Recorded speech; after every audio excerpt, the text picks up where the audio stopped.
perteneciente al trayecto 3, tramo 2, sección 2 de fisioterapia. Voy a hablarles de la irrigación del corazón, drenaje venoso del corazón y la circulación mayor y menor. Hablaremos de la irrigación del corazón. El corazón, como todo tejido, necesita de nutrientes y de oxígeno para su correcto funcionamiento. Por lo tanto, también necesita de estructuras que lleven la sangre hacia él y de estructuras que drenen la sangre desoxigenada de vuelta a los pulmones para que pueda oxigenarse nuevamente. El aporte sanguíneo hacia el músculo cardíaco depende de su actividad celular. En estado de reposo recibe 1 mililitro de sangre por minuto por gramo de tejido, lo que hace aproximadamente 200 a 200 mililitros de sangre sobre minuto. En algunos casos, si el consumo de oxígeno aumentase y el flujo no cubriera las demandas requeridas, se produciría un episodio isquémico. La irrigación se va a llevar a cabo por las arterias encargadas de irrigar el corazón, que serán las coronarias, derecha e izquierda. Irrigación arterial. Aorta ascendente.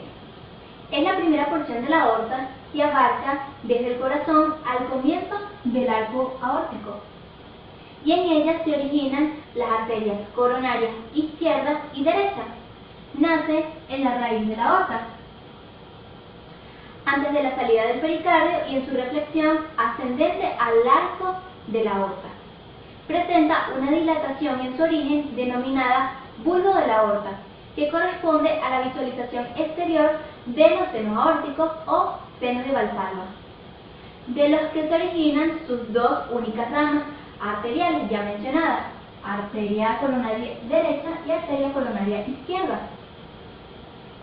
En su cara anterior, el tercio medio posee una estructura de tejido conectivo y adiposo que la rodean en forma oblicua. El corazón se encuentra irrigado arterialmente por estas dos ramas, la cual regula el flujo de sangre desde el ventrículo izquierdo, es decir, desde acá, desde el ventrículo izquierdo hacia la aorta como tal, sería en esta dirección. Dichas arterias irrigan el miocardio y el epicardio. El endocardio está irrigado por disfunción. Arteria coronaria izquierda. Nace del seno coronario izquierdo y se dirige hacia el lado izquierdo del corazón por el surco coronario, pasando posterior a la arteria troncopulmonar y anterior al atrio izquierdo. Posterior a la arteria troncopulmonar, atrio izquierdo y arteria. Esta tiene un trayecto muy corto, específicamente de 2 a 10 milímetros, para dar lugar a sus ramas terminales. Arteria circunfleja, arteria interventricular anterior. Esta es la rama circunfleja y esta es la rama interventricular anterior.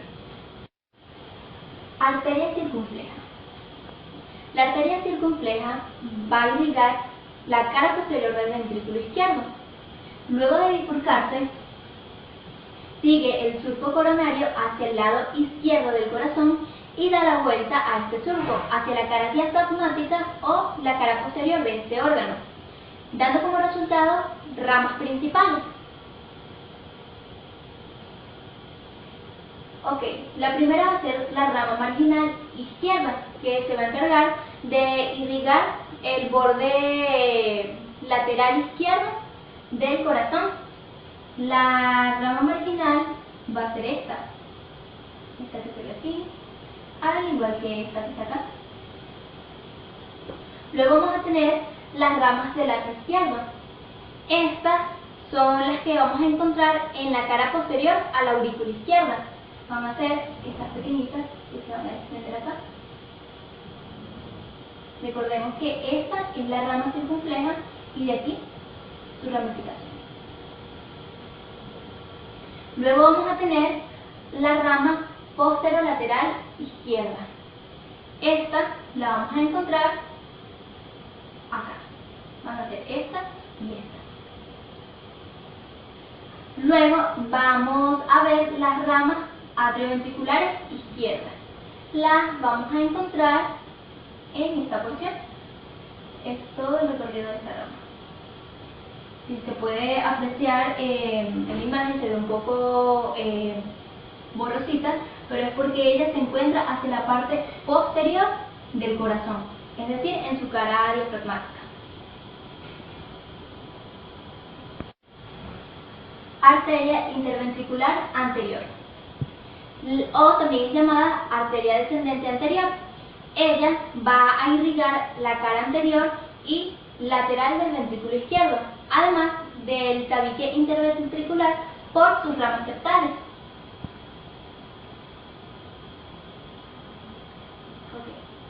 Luego de salir de la arteria coronaria izquierda, se dirige hacia el ápex cardíaco a través del surco interventricular anterior, dando una rama diagonal. Esta va a irrigar a toda la parte anterior del ventrículo izquierdo. Esta va a ser sus ramas diagonales. Además de las ramas septales, que va a irrigar la parte anterior del septo interventricular anterior, lo que va a separar a ambos ventrículos. También tenemos algunas ramas que van a irrigar a la región izquierda del cono arterioso y ramas que van a irrigar a la región más izquierda del ventrículo derecho.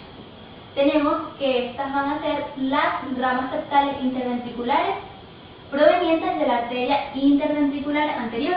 Estas son sus ramas septales. Acá también podemos observarlas, que van a ser estas que están por acá. Y estas van a ser las ramas septales más próximas al ventrículo derecho en su cara anterior.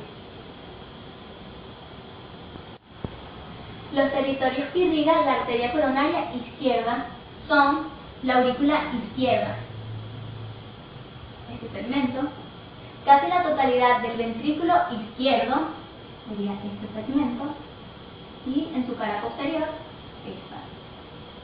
La mayor parte del tabique interventricular anterior, sería esto, y el haz auriculoventricular, acá.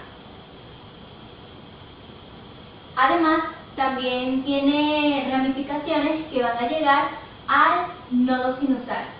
El nodo sinusal va a ser este que vemos acá. Entonces, parte de esas ramificaciones va a ir a este territorio. La arteria coronaria derecha.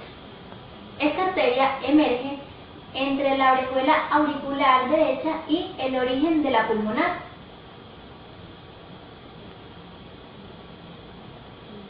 Se introduce en el surco coronario. Su recorrido va a ser de 3 a 4 milímetros, un recorrido que llega a alcanzar el surco interventricular posterior, el cual se introduce denominándose entonces arteria ventricular posterior. Para ser un poco más específico, se dirige hacia la parte anterior por 1 o 2 centímetros. Luego, bruscamente, se dirige al surco auriculoventricular derecho, aquí,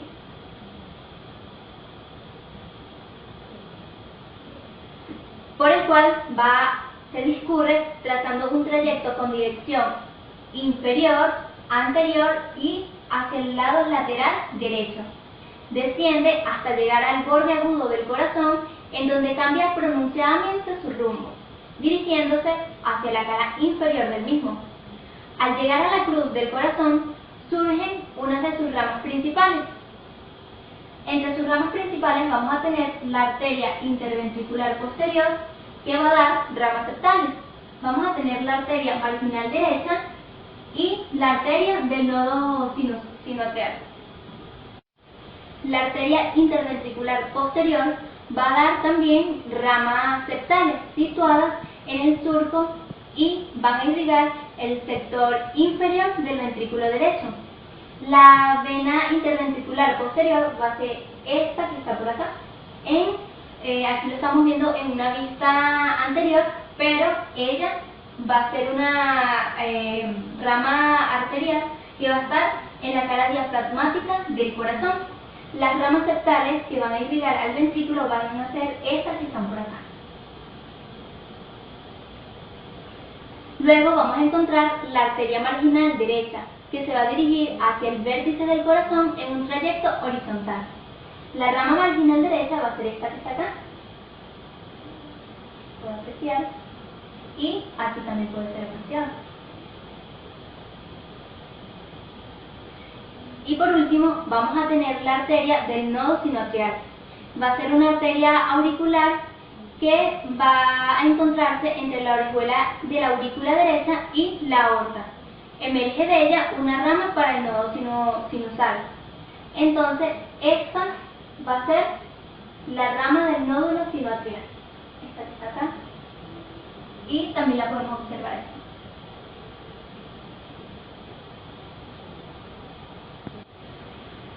La arteria coronaria derecha va a irrigar la aurícula derecha. Todo este territorio va a irrigar casi todo el ventrículo derecho, acá, y parte del tabique interventricular posterior, es decir, acá. El nodo auriculoventricular va también a estar irrigado por la arteria coronaria derecha y en algunos casos también va a irrigar el nodo sinusal. El sector del nodo sinoatrial va a ser este que está aquí y también lo vamos a observar acá.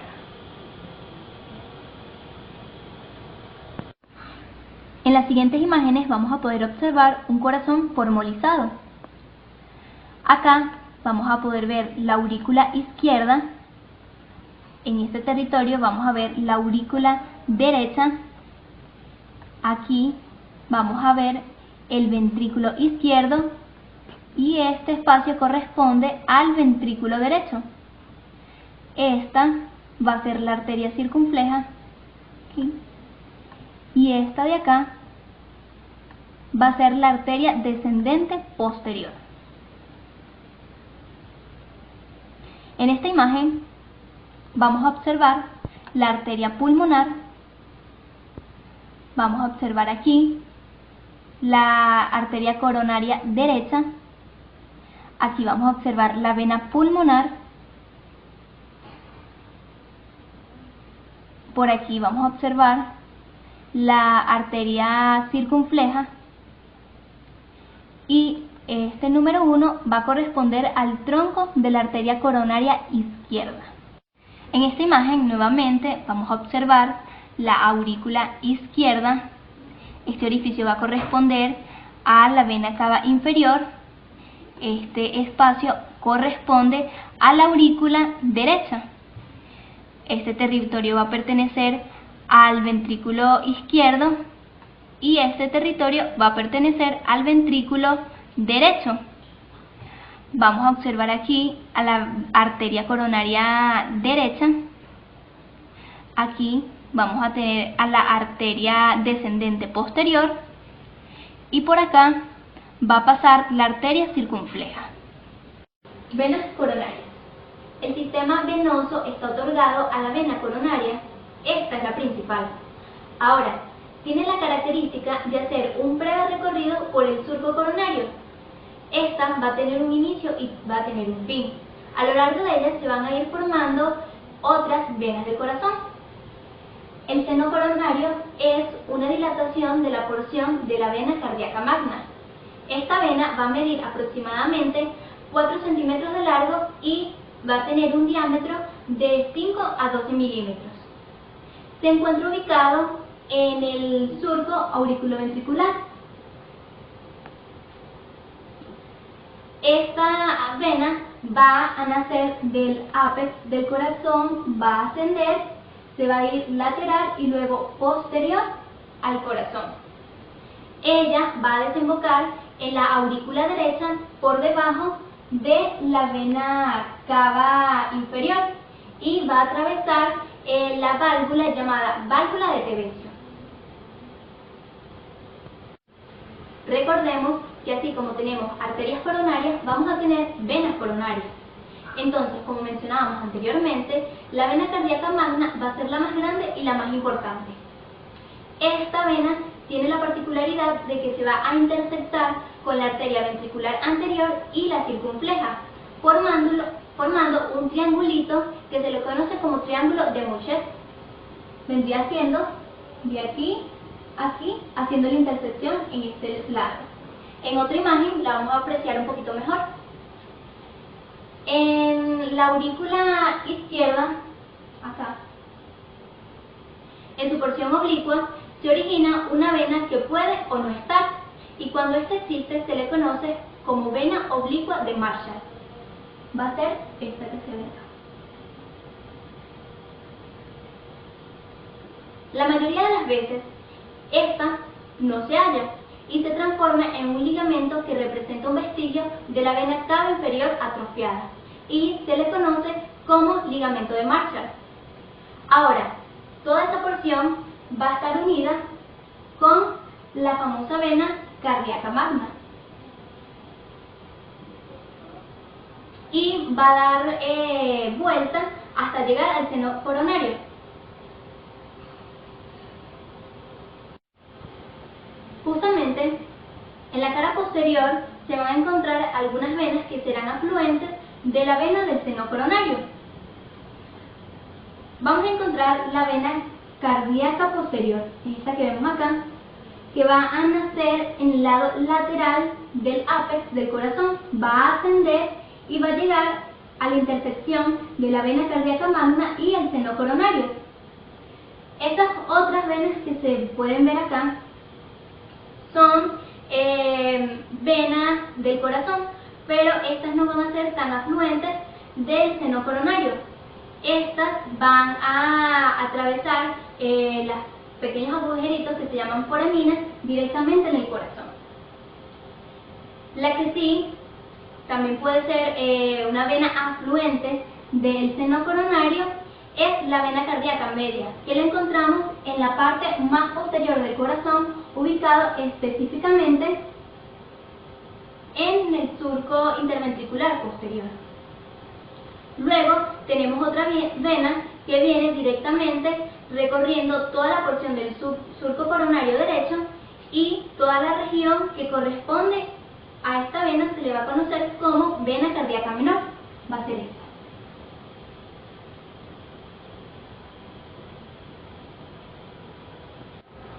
Recordemos que hemos estado hablando de las venas cardíacas en una vista posterior.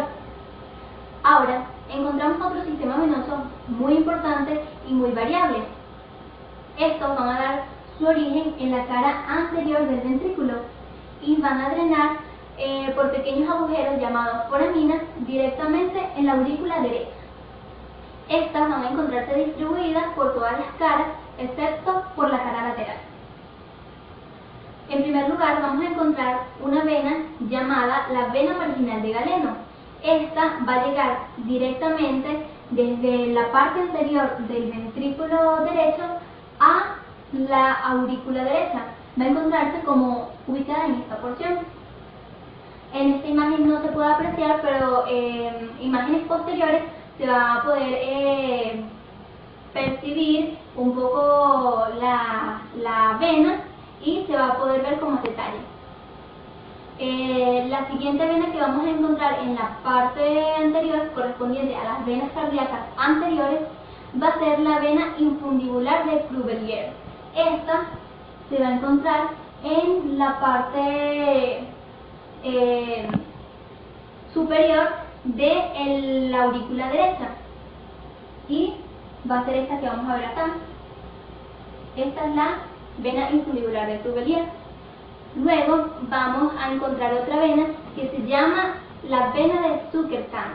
Esta se va a encontrar superior a la vena de Crubelier por la parte más superior de la aurícula derecha y va a drenar directamente en ella. Va a ser esta vena que se puede observar acá. esa va a ser la vena de Zuckerkamp. Y por último vamos a encontrar unas venitas que vienen en especie de unión desde la aurícula izquierda a la aurícula derecha. En esta imagen no la podemos percibir bien, pero como ya dije, en las próximas imágenes vamos a apreciar un poquito mejor su recorrido. Luego vamos a dar en otra vista las venitas, que son muy pequeñas, y estas van a ser venas auriculares. Ellas, como ya dije anteriormente, van a pasar en especie de unión y van a ser tan pequeñitas que no van a poder apreciarse a simple vista. Pero estas venas llevan por nombre venas auriculares del Lanelón y van a drenar directamente a la aurícula derecha. Para finalizar con las venas coronarias, cabe decir que existen venas de tercer orden, que son mucho más pequeñas y muy numerosas. Van a drenar directamente a las cavidades derecha e izquierda del corazón y se van a encontrar distribuidas por todas las caras del corazón. La característica de estas venas es que ocasionalmente, cuando drenan el lado izquierdo, provocan una mezcla sanguínea, es decir, una mezcla de sangre oxigenada con sangre carboxigenada. Esto sin que llegue a representar algo patológico. Las venas se llaman venas mínimas de Tebecio. Son las que van a estar drenando mayormente a la aurícula izquierda y no siempre están, pero como ya dije, cuando ocurre esta mezcla sanguínea, al drenarse puede ser tan pequeña esa mezcla que no representa ningún problema. A continuación vamos a mostrar unas imágenes de un corazón formalizado en una vista posterior y en una vista anterior, donde vamos a poder señalar las venas cardíacas. Acá vamos a poder observar la vena cardíaca magna, que va a tener una unión en el seno coronario. La vena cardíaca magna va a tener una intersección con la arteria interventricular anterior y la circunfleja. Esta intersección va a dar como resultado un triángulo llamado el triángulo de Mouchet. Aquí vemos la arteria cardíaca magna que se va a unir directamente al seno coronario.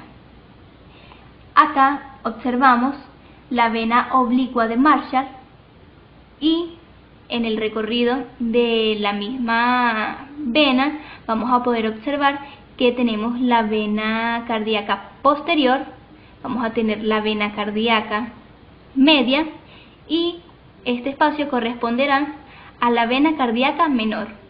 Estas venas que encontramos acá no van a ser propiamente afluentes del seno coronario, ellas van a tener su drenaje en las foraminas de este espacio del corazón. Aquí en una vista anterior vamos a poder observar la vena marginal de Galeno, luego vamos a observar la vena de Crubelier y superior a ella vamos a encontrar la vena de Zuckerkamp.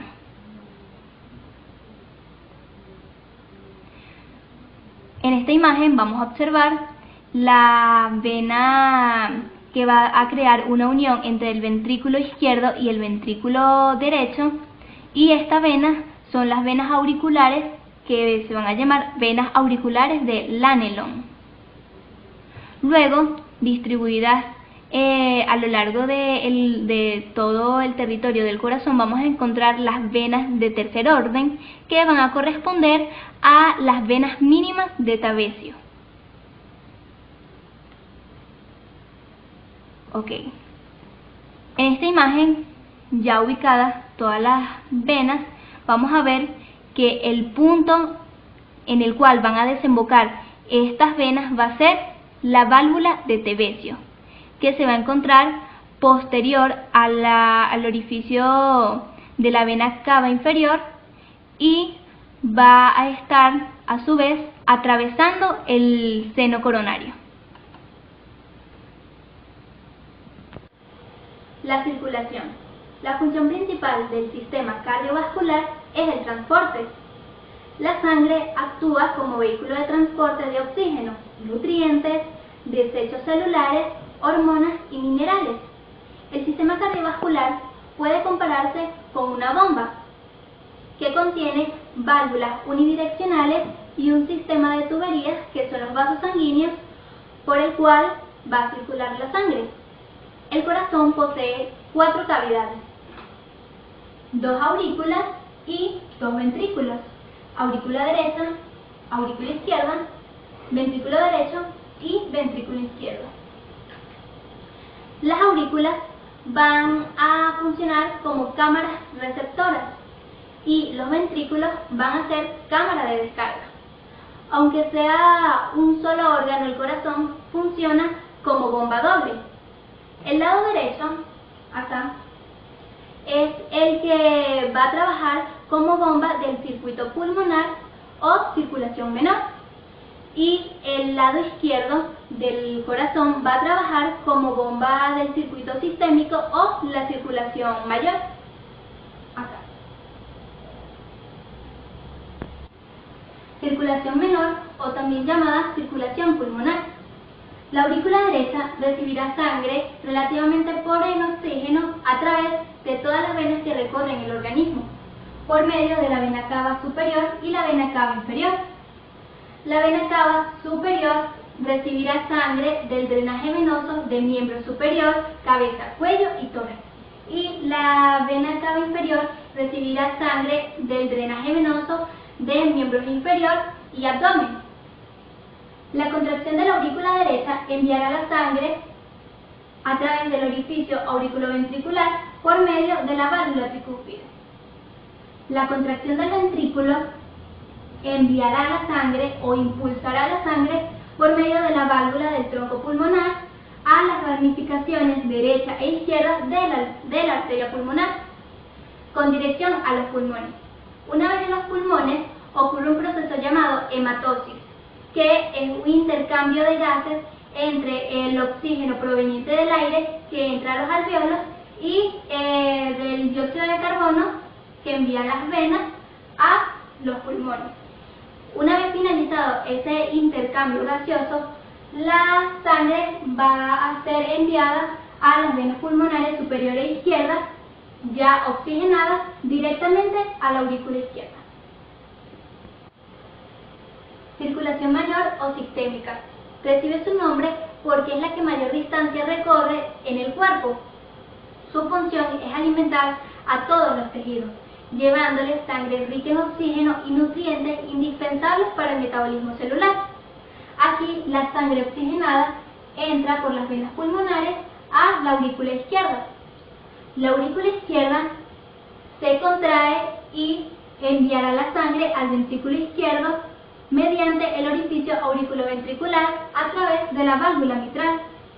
La contracción del ventrículo izquierdo impulsará la sangre a la arteria aorta a través de la válvula aórtica. La sangre se distribuirá a través de las distintas ramificaciones de la arteria aorta a todos los tejidos del cuerpo. Una vez la sangre en los tejidos del cuerpo, ocurre otro intercambio gaseoso, donde las células de los tejidos captarán el oxígeno y los nutrientes y a cambio liberarán dióxido de carbono que queda de la respiración celular. A manera de resumen, podemos decir que la sangre desoxigenada ingresa al corazón por medio de la vena cava superior y cava inferior a la aurícula derecha. Es enviada al ventrículo derecho, impulsada a las diferentes ramificaciones de la arteria pulmonar. Una vez la sangre en los pulmones es oxigenada, luego esta sangre oxigenada retornará al corazón por las venas pulmonares a la aurícula izquierda. La aurícula izquierda envía la sangre al ventrículo izquierdo, que luego será impulsada a las diferentes ramificaciones de la arteria aorta que será distribuida a los tejidos.